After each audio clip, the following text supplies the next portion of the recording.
All right, whenever you're ready, just watch those lip smacks and popping those peas. Well, all right.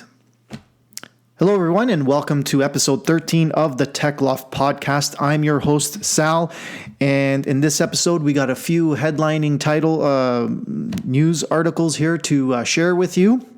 But before I begin, I just want to remind everyone that you can download and subscribe to this podcast on Apple Podcasts, Google Podcasts, Stitcher Radio. We're all out there, ready to subscribe to your favorite podcasting client. You can also visit our website, thetechloft.com, for links to all the headlines we shared in the show, as well as other neat articles and stuff like that, tech related. So to start off with our first story, it is about a copy of Super Mario Bros. For the Nintendo Entertainment System that sold for a world record price of $100,150. So an unopened copy of Super Mario Bros., the classic video game released by Nintendo in 1985, set a world record for a graded game when it recently sold for $100,150. Sorry, that is it's not that big of a number, but it's still a mouthful. So we have a representative from Wata Games, the co-founder. So before I go on, Wata Games is a grader of video games. So you've got people that grade hockey cards or baseball cards, people that grade comic books. Well, this group grades video games. So what they've said is, beyond the artistic and historical significance of this game is its supreme state of preservation. Due to its popularity, Nintendo reprinted Super Mario Bros. From 1985 to 1994 numerous times, resulting in 11 different box variations. Now, this is true because it was sold separately, was sold bundled. It was Super Mario Bros. Was sold in the cartridge together with Duck Hunt. So there were a lot of copies of Super Mario Bros. So you wouldn't think that Super Mario Brothers cartridge would be worth anything, but the first two variations are sticker sealed copies that were only available in the New York and LA test market launch of the NES in 1985 and 1986. Of all the sealed copies of Super Mario Brothers, this is the only known sticker sealed copy that was certified by Wata Games with a near mint grade of 9.4 and a seal rating of A++. Not only are all of NES sticker sealed games extremely rare, but they are, but by their nature of not being sealed in shrink wrap, they are usually exhibit significant wear after more than 30 years. This game may be the condition census of all sticker sealed NES games known to exist. So we've got here a box copy of Super Mario Brothers with a sealed sticker, and it's a very rare sticker as well, that's wrapped, and it's also enclosed in a special plastic container. I would say hermetically sealed, but I don't think it's hermetically sealed. And this is extremely rare. So, and I got to see there were close-up photos of this cartridge box, and I got to say that it is just beautiful, just so well preserved. There's not a fold, a crease, bend, nothing. It is just in beautiful condition, and it's very nice to see something like that so well preserved. Someone has also called this an example of the valuable comic book Action Comics #1, the first appearance of Superman. And this is equal to that. So it's very nice to see that there's something in excellent condition, and it's sealed, and we'll get to this will be preserved for years to come. In our next story, it has to do with Google and the possibility of them entering the gaming console market. So, technology giant Google is already heavily involved in gaming. The company runs the Google Play Store, used for downloading mobile games on Android devices. And last year, it unveiled its game streaming service, Project Stream. However, Google may be preparing to kick things up a notch if a newly sent out invitation is any indication. So Google has sent out invites for an event that takes place in March on the 19th at 10 Pacific Standard Time. So they're gonna be hosting their keynote event for game. It's the Game Developers Conference. Okay, and the invite asks invitees to gather around, adding that, and I quote, "all will be revealed at this event." While Google's invite is vague, some are questioning whether the company could unveil its long-rumored games console at this event. A report from 8 months ago suggested that Google has invested a lot of resources into some sort of gaming hardware. The anonymous sources with knowledge of Google's plans even revealed that this console could potentially be a big rival to Sony's PlayStation and Microsoft's Xbox. I don't know about that. I mean, Android games are totally different than console games, in my opinion. Like, these are just tiny app games that run on mobile devices, while we're talking about PlayStation and Xbox, where these are massive games, gigs in size and, high definition, now 4K and all that. The same report also said that Google's game console would incorporate streaming. Just a few weeks ago, the company stated that it has big plans for Project Stream in 2019. It seems unlikely that Google would host a Google keynote just for the sake of rolling out Project Stream to a wider audience. The big plans may well involve this rumored hardware, leaving many wondering if it could be a fully digital games console that has no disk drive and only offers game streaming. I mean, we've seen something close to this Android gaming console going back to the Ouya, but we also have the NVIDIA Shield, where, it doesn't stream games, but you can download games from the store and play them right away. And there's no disk on those game boxes. Everything was network-based, just download and begin playing. Another big question about this Google hardware is what games it could offer. When Google launched the first Project Stream, only one game was available: Ubisoft's ancient Greece adventure, Assassin's Creed Odyssey. Google has apparently been courting game developers in a big way since last year's Game Developers Conference, but it's not known who it has finalized a deal with. There's also the issue of exclusivity. Google isn't the only major player that's working on its own streaming service. iPhone maker Apple is rumored to be working on a, quote, Netflix of games. Online retail giant Amazon is said to be developing its own streaming service, and Microsoft's streaming service Project xCloud was announced last year too. Competition often leads to exclusivity deals as platform holders use the strength of the games they offer as a key selling point. This has been Sony PlayStation's strength all along. It's their exclusive games that make that console so strong. This often means that consumers lose out as they are unable to play all of their games on the platform of choice. At this stage, it's unclear whether Google's streaming service or its potential console would have exclusives, but it is something to watch out for. It looks like if they've got a copy of Assassin's Creed playing on there, then maybe they're in it for real. So let's move on to news about cord cutting. So for those of you that don't know, cord cutting is basically cutting your cable and satellite service.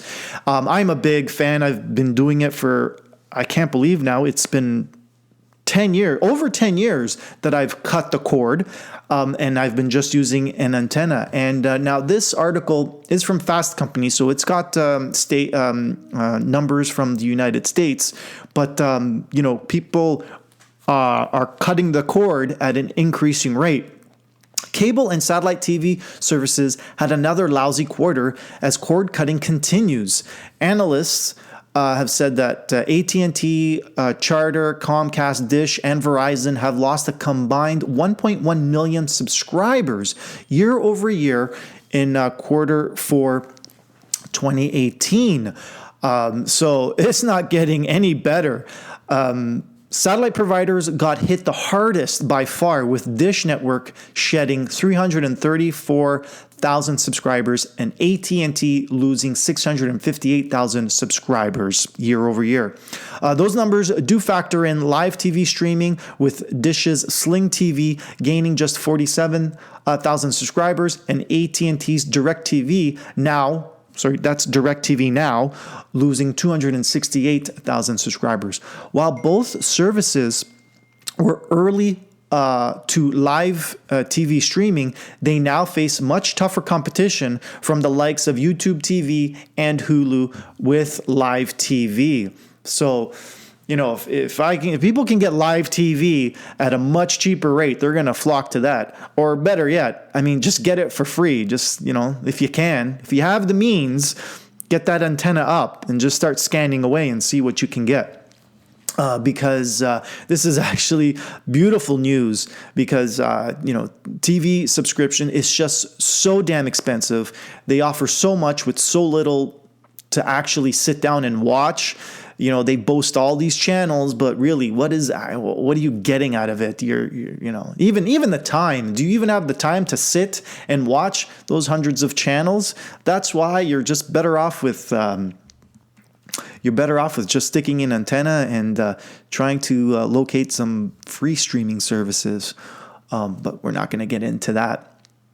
But yeah, this is fantastic news. Cable companies, satellite companies, they're getting hit, because they're just too damn expensive and you're really not getting much out of it. And now for a little bit of fun, we have some new emojis coming. A lot of, I'm not sure when they're going to be hitting the mobile devices. I guess that's up to your, for iPhones, it would be Apple. They would push them through their app. Android, it would be Google pushing them through their software updates. Also, I think you can get emojis through Gboard, and that's available on both platforms. So they are going to be coming in 2019. It's just a matter of your phone manufacturer getting them updated onto the phone. So we've got several different new emojis, and the one that's really causing headlines is the it looks like a pinch emoji, but we can see people using that as a dick size, because it's just a pinch, or it's just this tiny, and it's already making headlines that it's already taking on a whole new concept. But we got some animals. We got also emojis with disabilities. We have people in a wheelchair, walking stick, dogs, seeing eye dogs, as well as some new vegetables and drinks. And there's even one for, I read this several times, one for menstruation. So be on the lookout for these new emojis coming to your mobile device this year. Now let's briefly roll back to video games, because I found an article that it's titled "Get Free AAA Games and In-Game Items by Checking Out These Services." So we're just going to run down the services where you can get some free games. The first one is Twitch Prime. Now, the only thing about Twitch Prime is that you have to be an Amazon Prime member, and by that subscription, you'll get some free stuff out of there for games and goodies for your video games. So that's one is Twitch Prime. The next one, and I'm sorry for that lip smack, is the Epic Games Store. It's a new digital subscription service, Epic Games online store, and you get one free game every 2 weeks. Now, I'm not sure if you have to be a subscriber. I don't see anything about that, but you'll be able to add a new game to your account. So check out the Epic Games store. There's also GOG Games, which is, I think it stands for Good Old Games. I've been on that. I haven't been on that website in a while, but I have purchased some games through there. And while there's no regular schedule of free top games, they are made available. So it's another website that you'll have to check often and get your hands on their free game releases. There's also Humble Bundle. Now, this is a popular website where they usually bundle, and they can bundle games, books, applications for like $10, and then add an extra $2, and you can get three more games or books to your purchase, and sometimes the money goes to charitable organizations where you can even choose the charity, and they'll donate that money on your behalf. So there's Humble Bundle. They will sometimes send you an email saying, hey, download this game now. It's available for free. Grab it before, it's available for free for the next 2 days. And finally, there's Reddit. So it is tough to keep track of every free game, but if you check out the Reddit group, so there's /free games, /free game findings, /game deals free, and /free games on Steam. Check out those groups, because there'll be people that will put in the legwork so you don't miss the updates, and update those threads with free game offerings. So Reddit, get on there and keep your eyes peeled for free games on there. So that's nice. That's a nice treat for those of you that like to pick up free stuff. And finally, I chose this next article. It has to do with Russia and how they want to make their own internet, their own internet infrastructure. So I'm just reading off the article here, where it says, sometimes you might feel like unplugging from social media for a while. Russia wants to take that sentiment a step further and try disconnecting the entire country from the internet. So they basically want to I guess it's a way of controlling and set up their own internet, and blocking off any outside access into their Russia network, we'll say. So, their reason, they say, is that they want to do this in case of a crippling cyber attack hits the nation. They're able to just flip the switch and disable all outside access to your network, to the Russia network, and at least the internal network is still active, but everything around it has been crippled. So it's I think it's a big job to do, because now you've got to cut off the internet where it enters the country, and you can get it anywhere, right? All the entry points, because we're all connected. We're all connected to one wire, spread out in a mesh throughout the world. But it's interesting news how they want to create their own DNS, their own infrastructure. But apparently there are some telcos that are scratching their heads about how to get this actually done. And some have called this an online iron curtain, which, who knows what can happen down the road where they just block everything. And, I don't know how closed China is, but, I'm sure there's some people comparing this to a China network where, you just can't get out, if that's even true. I'm going to be honest, I didn't do any research on how Russia handles their internet access to the outside world. But interesting, I have to say. And folks, that brings us to an end for episode 13 of the Tech Loft Podcast. Any links to our articles can be found on our website at thetechloft.com. If you've stumbled on this podcast and you'd like to know where you can subscribe to it, you can find us on Apple Podcasts, Google Podcasts, Stitcher Radio, TuneIn. We are listed on all the major podcast catalogs out there. You can also add our feed found on our website. Just add it to your favorite podcasting client, and you can start downloading our podcast from there. And finally, if you have any tips, any news headline articles that you want to share with us, you can send them via Twitter. Our name on Twitter is @thetechloft, and you can contact us through there as well. Thank you for joining me today, and hopefully we'll see you in the next episode of the Tech Loft Podcast. Thanks for listening. Not bad, but we still got you with 2 lip smacks.